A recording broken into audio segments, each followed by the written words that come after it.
Good morning, everybody. Well, yesterday, for whatever reason, um, no notifications went out that I was going live. No idea why. So, as you log in today, let me know if you got a notification or not, and then I'll determine if this is a problem that I'm going to have to remedy. So, yeah.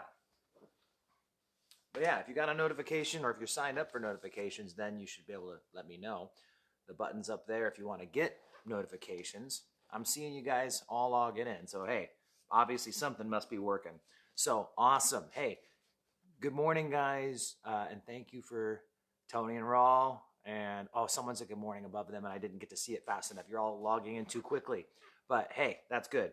All right, and it sounds like people are getting the alerts. Awesome. All right, so hey, yesterday um, we saw Barnabas pick up Saul and head off. Now, man, this is something I wish I had done for you guys, and I didn't take the time to do it because if you're new or you didn't hear in the past, so I don't study at all for these morning messages. I'm teaching out of books that I've taught in the past, and I have lots of notes in my Bible, right? But I don't do any preparation.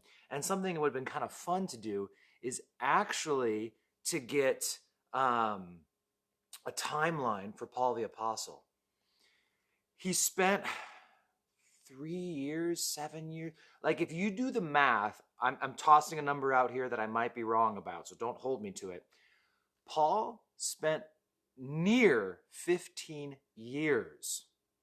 15 years being a messenger boy, serving in the church, going out to Mile Park and witnessing to friends. I mean, like, Paul spent near 15 years just serving in the church body and being a model Christian before we see him get sent out on his missionary journeys.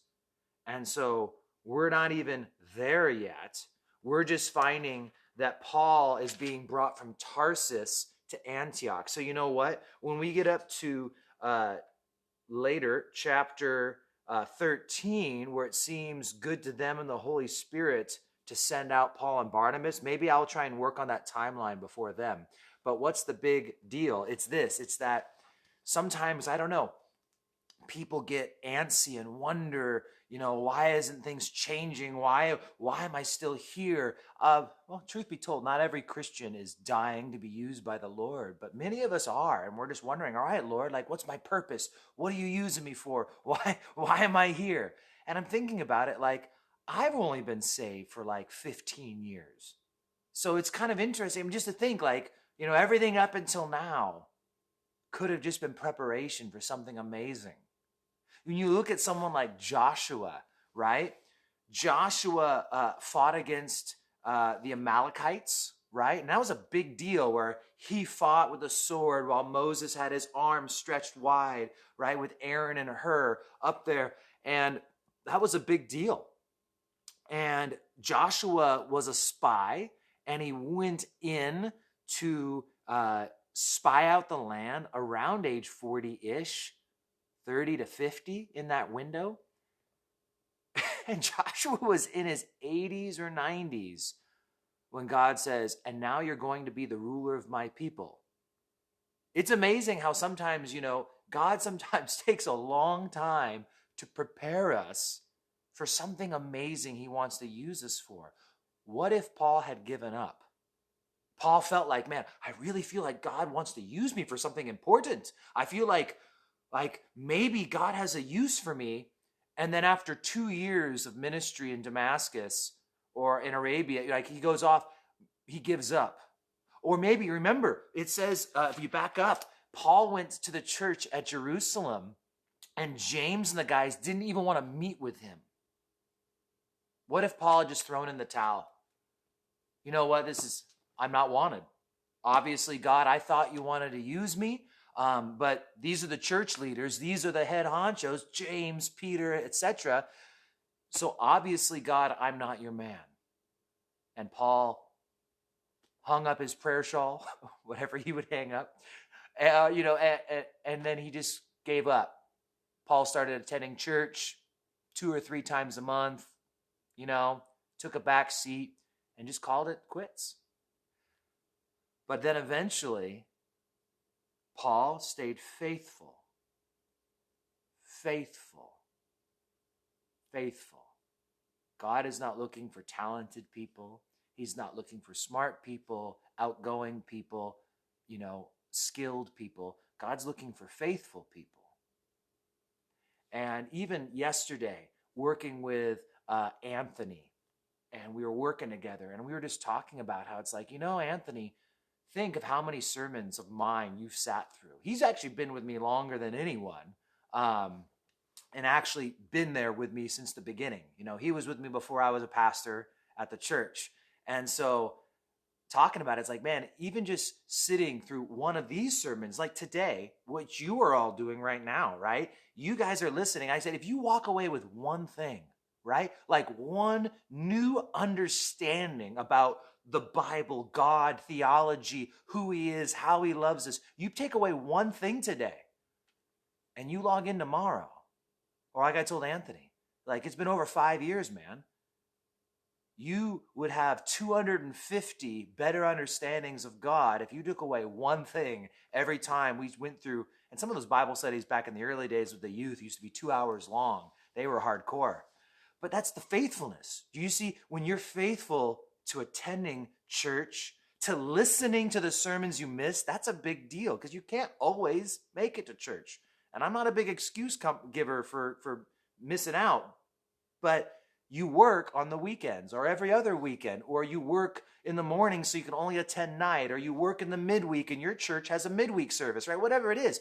But when you faithfully listen in, tune in, faithfully get in your word every day, faithfully log in 7:30 Monday through Saturdays, right? You pick up so much. And then one day, can you guys imagine? Because if you were with us when we did Joshua, you remember, but near 90 years old, and God tells Joshua, hey, guess what? I need you to cross a river. I need you to take down a city named Jericho. All the movies are wrong. I have yet to see a movie that shows Joshua with his cane and his beard, gray beard going down to his belly button. But that's the facts. He might not have had a cane. He actually might have been very fit, that God would have sustained him. But faithfulness, sticking it out, even when it's tough, not throwing in the towel, and just keep on going. I haven't even gotten to our first verse yet, so you're being faithful to stay with me when I'm not even teaching what I'm supposed to be teaching. But Paul is now being called by Barnabas, that's what we covered yesterday, from Tarsus, his hometown, to Antioch. Antioch will become the northern center of the church. After 70 AD, Rome will come in with Titus under the orders of his father Vespasian, who was the general in the area, but then ends up going back and becoming Caesar. So Vespasian becomes Caesar. Titus will be Caesar after that. And Titus comes in, levels the city, mows it on down. They topple every single building, not one building standing in Jerusalem. And the church dispersed. Fascinating fact, and when as a church we get to Luke 21, I'll talk about this some. Eusebius records that not a single Christian was killed in the destruction of Jerusalem because the Christians were staying up to date with their Bible and prophecy, and he warns Jesus in Luke 21 about the coming destruction, and so they flee. But two main hubs become the center of Christianity in the early church: Antioch in the north, Alexandria, Egypt in the south. There's just history stuff for anyone who likes history. But Antioch becomes a big deal of a city. Paul's now there, and maybe we'll just get the 4 verses to finish up our chapter today. So it says, and in these days prophets came from Jerusalem to Antioch. Then one of them, named Agabus, stood up and showed by the Spirit that there was going to be a great famine throughout all the world, which also happened in the days of Claudius Caesar. Then the disciples, each according to his ability, determined to send relief to the brethren dwelling in Judea. This they also did, and sent it to the elders by the hands of Barnabas and Saul. What's Saul's job? He's an errand boy. So I knew I was going to get to that at some point. I forgot that it was going to be in a few verses. So here, first off, is Saul, the errand boy, right? How many of you got your start serving in the church as like a door greeter? I remember when I was asked to be a door greeter.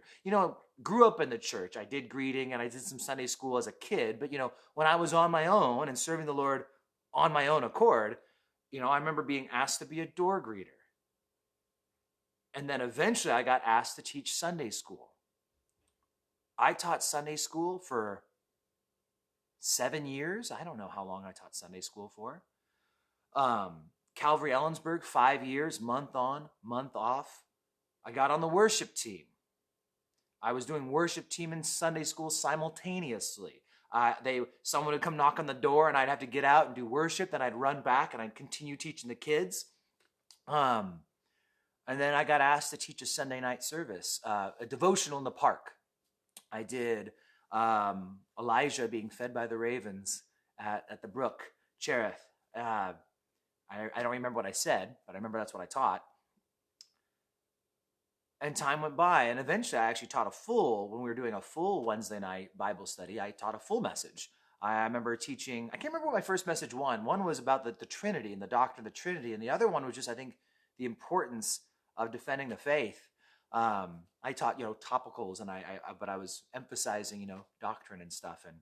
And I remember telling Tony Magana on the front porch of the Sadesky's house in Ellensburg, Thorpe area, where we started the church in Ellensburg. I remember pointing to him like, hey, I think I should be like a super elder someday, but I am never going to be a pastor. And I meant it. But I guess God punished me for my faithfulness. No, I love what I do. But it was just funny because it was just faithful in the little things. And then just God continued to just give me more things. And I still remember sitting in Dan Renshaw's living room, Pastor Dan of Calvary Chapel, Cleellum, and getting a text from Tad, can you teach tomorrow? And I said, sure. What grade? He's like, no, I mean the Sunday service. This was a Saturday night. So sure, I got in there. I don't even remember what I taught that Sunday. But Saul of Tarsus here at the very last verse of Acts chapter 11, he's a messenger. That's what he's doing. He's delivering stuff from A to B. And so if we remain faithful, God may have something big in store for us in our later days. And this is also a great exhortation for any of you who might even dare to consider yourself old. Because like we said, Joshua was like 80, 90 years old before he fought the Battle of Jericho, right? The story that's the most famous story to all the kids and people. And so what if God's greatest plan for you isn't until you're in your 60s or 70s or 80s? And I will guarantee you this. I wanted to talk about the prophet Agabus, but we've talked about prophets before, and I'll do that another day. But go to Ephesians, read in Ephesians. It talks about how the New Testament founded on the apostles and the prophets. There's some stuff in there. We can talk about prophets another day. But faithfulness, know this, that if you hang up the towel, or if you drift, as we're warned about in Hebrews, maybe that's more dangerous. Hanging up the towel is an action you're conscious of. Drifting, you don't know what happens until one day you look at the shore and you realize,